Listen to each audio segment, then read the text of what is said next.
Assalamualaikum warahmatullahi wabarakatuh. Saya Regia Priscilla Restianti.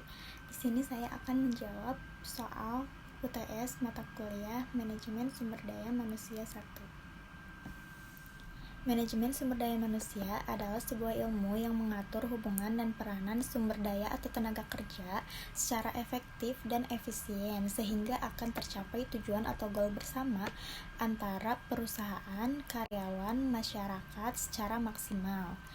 Hubungan antara manajemen sumber daya manusia dengan proses manajemen, yang pertama ada perencanaan, di mana manajemen sumber daya manusia menentukan sasaran dan standar-standar, lalu membuat aturan dan prosedur, serta menyusun rencana-rencana dan melakukan peramalan. Yang kedua ada pengorganisasian, di mana manajemen sumber daya manusia akan memberikan tugas spesifik kepada bawahan, membuat divisi-divisi, mendelegasikan wewenang kepada bawahan, dan mengkoordinasi pekerjaan bawahan.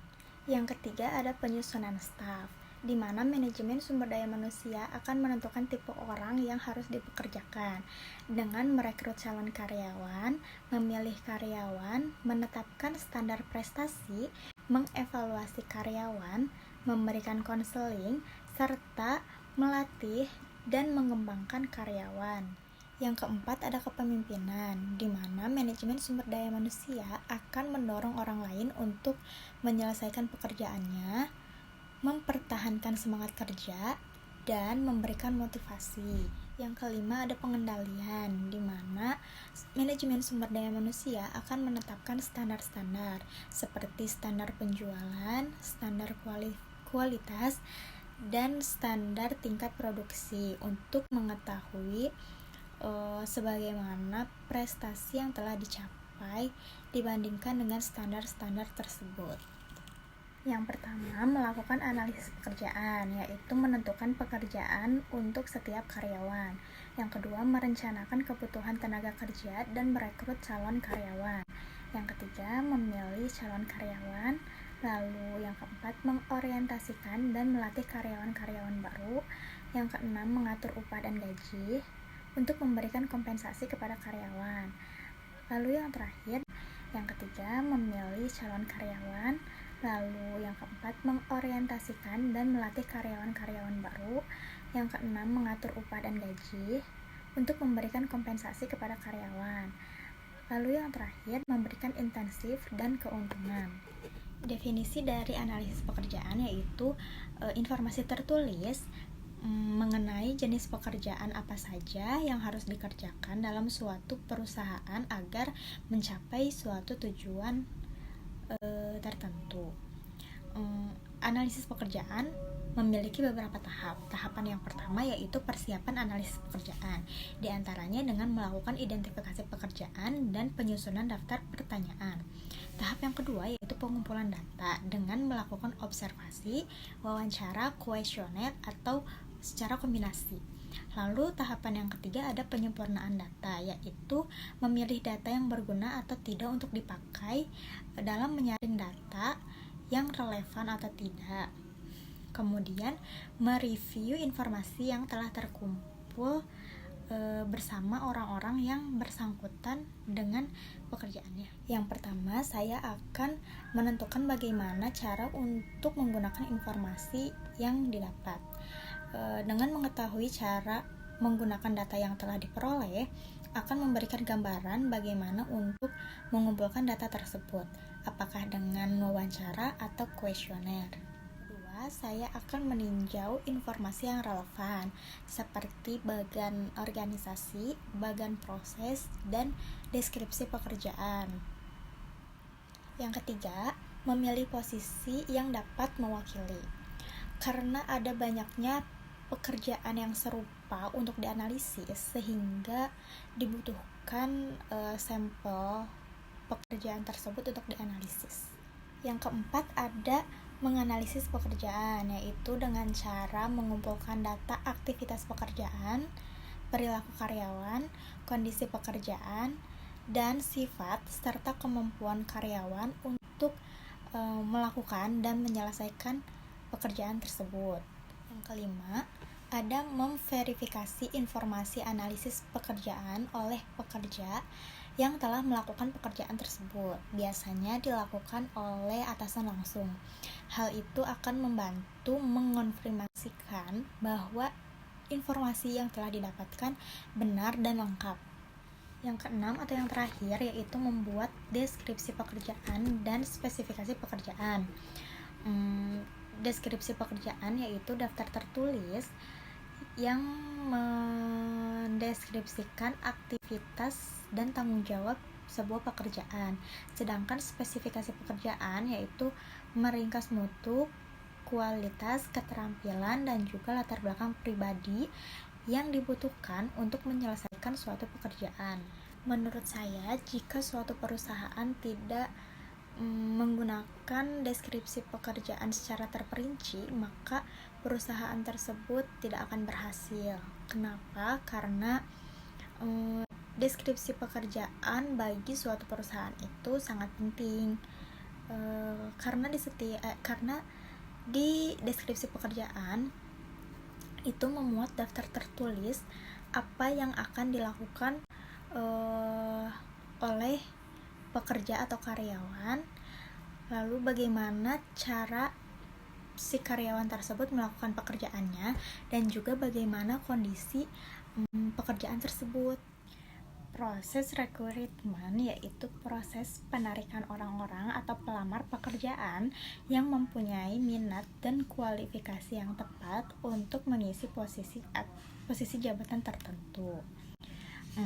Proses rekrutmen biasanya dilakukan oleh suatu perusahaan atau suatu organisasi. Dalam proses rekrutmen terdapat langkah-langkah. Yang pertama diawali dengan penentuan jabatan yang kosong. Penentuan itu berdasarkan dari permintaan manajer, lalu direncanakan oleh sumber daya manusia. Setelah itu melakukan penentuan persyaratan jabatan berdasarkan dari informasi analisis jabatan yang diminta oleh manajer. Setelah penentuan persyaratan jabatan, maka perusahaan akan melakukan rekrutmen dengan melalui metode internal atau eksternal. Metode rekrutmen internal itu antara lain ada job posting program, yaitu mengumumkan jabatan yang kosong pada papan pengumuman dengan cara pengumuman lisan ataupun melalui media lain, sehingga memberikan kesempatan kepada semua pegawai untuk mengajukan lamaran secara formal. Lalu ada juga dengan cara departing employees atau melakukan rekrutmen melalui perbantuan pekerjaan untuk suatu jabatan dari unit kerja yang lainnya. Sedangkan metode rekrutmen eksternal yaitu dilakukan salah satu caranya yaitu dengan cara walks in dan writes in, yaitu pelamar datang dan menuliskan langsung surat lamarannya. Lalu bisa juga dengan rekomendasi dari karyawan lain atau melalui agen penempatan tenaga kerja. Bisa juga dengan melalui iklan dengan media surat kabar, majalah, televisi, radio, atau media yang lainnya. Atau bisa juga melalui dinas ketenagakerjaan, organisasi profesi, asosiasi pekerja, program pelatihan kerja, atau yang lainnya. Lalu ada seleksi karyawan. Menurut Malayu Hasibuan, seleksi karyawan itu adalah suatu kegiatan pemilihan dan penentuan pelamar yang diterima atau ditolak untuk menjadi karyawan perusahaan. Seleksi ini didasarkan pada spesifikasi tertentu dari setiap perusahaan yang bersangkutan. Langkah-langkah dalam proses seleksi itu diawali dengan penerimaan pendahuluan pelamar. Setelah itu dilakukannya tes penerimaan. Lalu dilakukan wawancara seleksi. Setelah dilakukan wawancara seleksi, perusahaan akan melakukan pemeriksaan referensi-referensi dari si pelamar kerja. Lalu akan mengevaluasi medis, yaitu dengan tes kesehatan. Setelah tes kesehatan akan dilakukan kembali wawancara untuk mendapatkan hasil dari keputusan penerimaan calon karyawan baru. Pada proses seleksi terdapat beberapa tingkatan.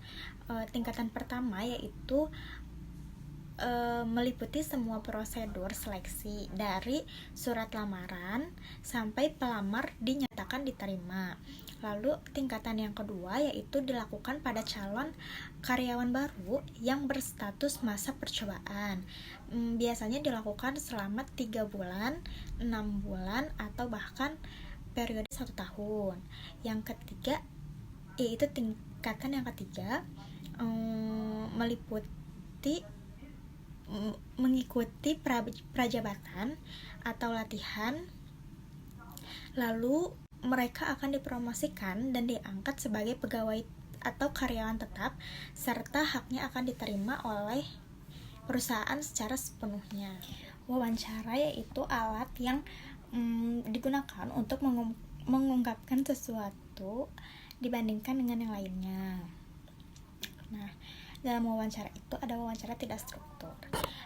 Biasanya dalam wawancara yang tidak struktur atau bisa juga disebut non-directive atau unstructured or non-directive interview, manajer tidak mengikuti format yang telah ditetapkan. Wawancara tersebut juga bergaya percakapan yang tidak struktur, yaitu dengan mengejar poin-poin sebagai respon. Wawancara tidak struktur juga biasanya jarang menggunakan pedoman formal untuk menilai jawaban si pelamar itu benar atau salah. Wawancara kerja yang tidak terstruktur biasanya mengikuti atau menyesuaikan keadaan di sekitar, atau bisa juga mengikuti keadaan si pelamar kerja.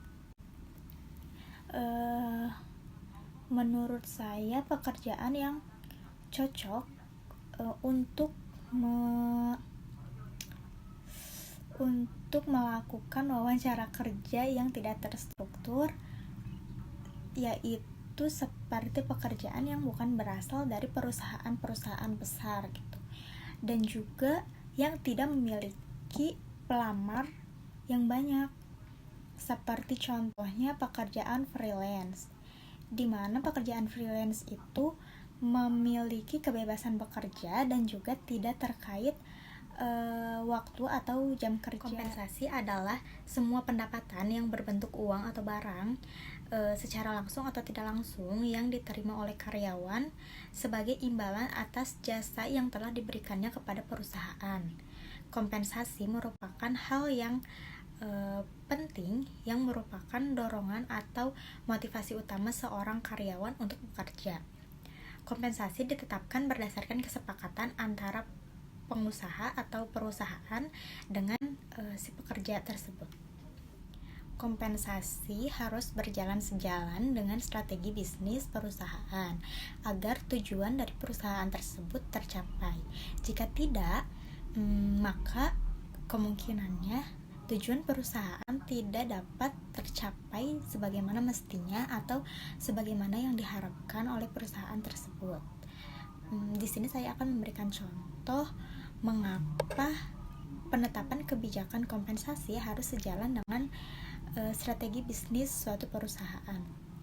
Misalnya di bisnis pada dealer mobil.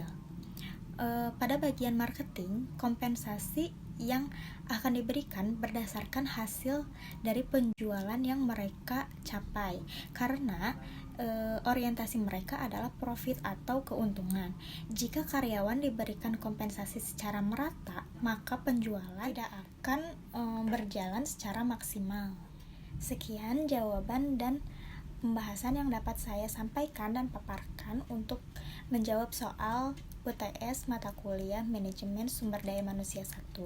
Mohon maaf bila banyak kesalahan dalam memaparkan jawaban dan terdapat kesalahan dalam video ini. Terima kasih. Wassalamualaikum warahmatullahi wabarakatuh.